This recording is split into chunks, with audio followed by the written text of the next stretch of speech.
Alors que moi, si je fais cette vidéo, c'est pour vous montrer un autre chemin, bien plus rapide pour faire entrer une information dans votre mémoire à long terme. Et ce chemin, c'est l'émotion. Parce qu'une information qui vous marque vraiment émotionnellement, vous allez forcément beaucoup mieux la retenir. Pareil pour une information que vous comprenez, elle reste mieux en mémoire. Le problème avec tout ça, c'est qu'apprendre un cours ou un numéro, c'est souvent pas très palpitant émotionnellement.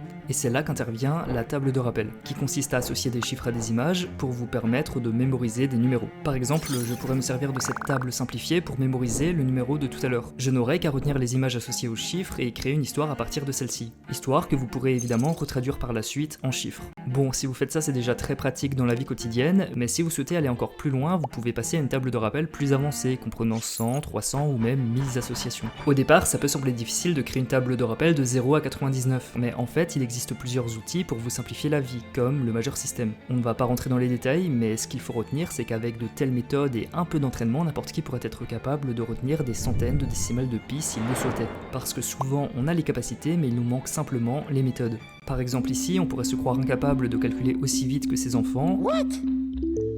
3. C'est ce que j'ai écrit.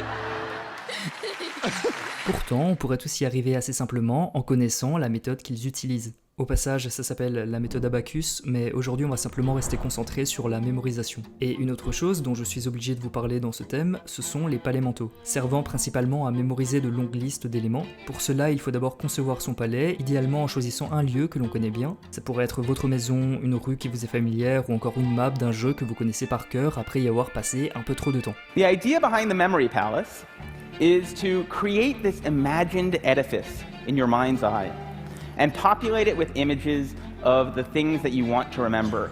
The crazier, weirder, more bizarre, funnier, raunchier, stinkier the image is, the more unforgettable it's likely to be.